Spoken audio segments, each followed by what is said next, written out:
మాట్లాడతాడా? అరే ఏంది right sir? Right right Koteswara garu ఒక రాజకీయ విశ్లేషకుడిగా నిజంగానే మరి కేసీఆర్ గారి గురించి మనం చాలాసార్లు సందర్భాలు తెప్పుకున్నాం. ఆయన అపర భగీరథుడు అనుకున్నాం, ఆయన అపర చాణక్యుడు అనుకున్నాం. 70,000 పుస్తకాలు 70,000 పుస్తకాలైనా చదివినటువంటి అద్భుతమైనటువంటి మేధావి ఆయన. ఒక్క రాజకీయ చిత్రతతో దేన్నైనా సాధించగలడు అనేది జగమెరిగిన సత్యం మనం అందరూ చర్చించుకున్నాం. కానీ ఈరోజు అటువంటి పర్సన్ దాదాపు 10 సంవత్సరాలు ముఖ్యమంత్రిగా ఉన్నటువంటి పర్సనే ఈరోజు అంత సైలెంట్ అయిపోవడానికి గల కారణాలు, దీని వెనకాల ఏమన్నా బలమైన కారణాలు ఉన్నాయన్నారు. ఇప్పుడు ప్రేమ్ గాంధీ గారు చెప్పినట్టుగా రకరకాల వ్యూహాలతోటి ముందుకు వెళ్తున్నారంటారు. ఎందుకంటే పార్టీలో కొత్త డిస్టర్బెన్స్ జరుగుతుంది కాబట్టి దానివల్ల ఏమైనా ఆయన కొత్త వ్యూహరచన చేయబోతున్నాడు అంటారు. మీరేమనుకుంటున్నారు సార్? మామూలుగా మనకి పురాణాల ప్రకారం మరణ శాసనం రాసేది యమధర్మరాజు,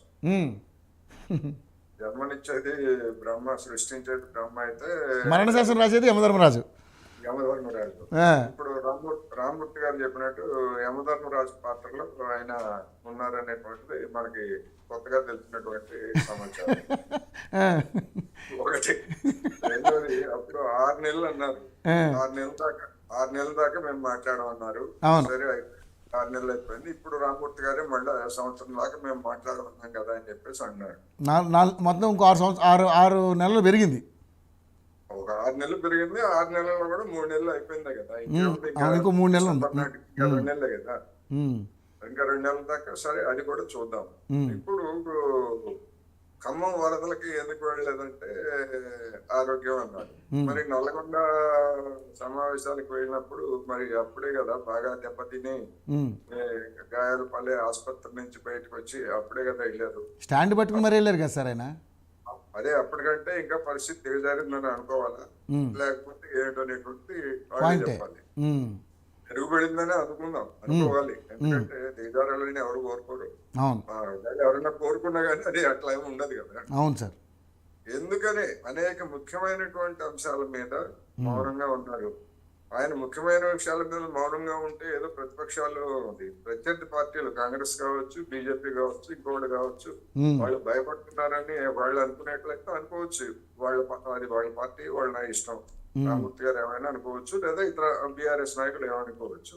ఇక్కడ సమస్య ఏంటంటే కేటీఆర్ ని ముందుకు తీసుకొచ్చారు. కేటీఆర్ ఆయన నోరు జారి బహిరంగంగా క్షమాపణ చెప్పారు. మళ్ళీ మహిళా కమిషన్ దగ్గరికి వెళ్ళి క్షమాపణ చెప్పారు.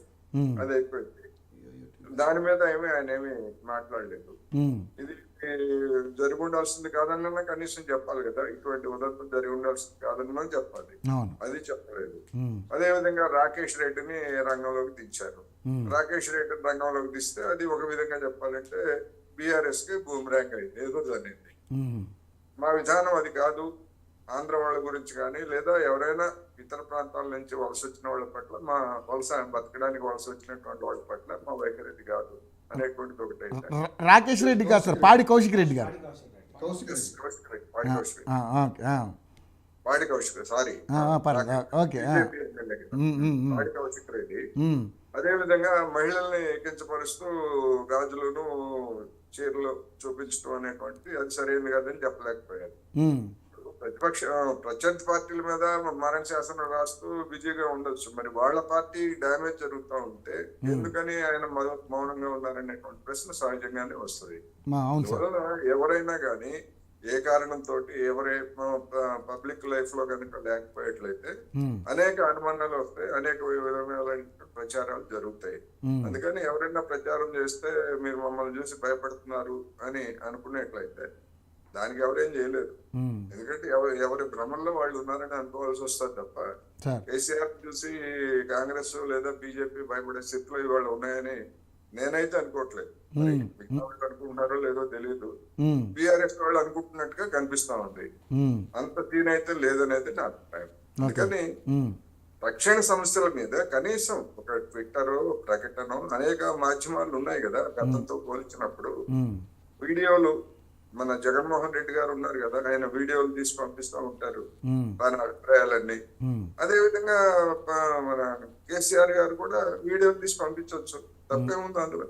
వాళ్ళ నిజంగానే అనారోగ్యం ఉండి కదలని స్థితి ఉంటే వీడియోలు తీసి పంపించవచ్చు. పంపించారు కదా, హాస్పిటల్లో ఉండి కొన్ని విషయాలు మనకు చూపించారు కదా. అందుకని రాజకీయంగా ఆ విధంగా మౌనంగా ఉన్నాం, మేము కావాలనే ఉన్నామంటే జనం కూడా ఓహో కావాలనే ఉన్నారు కదా, మీరు కూడా శాశ్వతంగా అలా ఉందని చెప్పేసి జనం కూడా అనుకుంటారు. నేను అదే కానీ అది సరైనటువంటిది కాదనేది నా అభిప్రాయం. Okay, right right. రామూర్తి గారు, వీళ్ళకి అర్థం కావడం లేదు. ఈ రాష్ట్రంలో మేము ప్రతిపక్షంలో ఉన్నాం. మొదటి రోజు నుంచి ఈ రోజు వరకు బీజేపీ మిత్రుడు అని మాట్లాడుతున్నాడు. వాళ్ళ గ్రూప్ లో రాజకీయాలు, ఒక ఆధిపత్యం అని ఆయన మాట్లాడటం కాదు. ఆయన ఏదో వాళ్ళ ఇంట్లో పని మనిషి లాగా అన్ని తెలిసినట్టు, అలా కాదు. ఆయన వాళ్ళ ఇంట్లో ఎవరో చెప్పినట్టు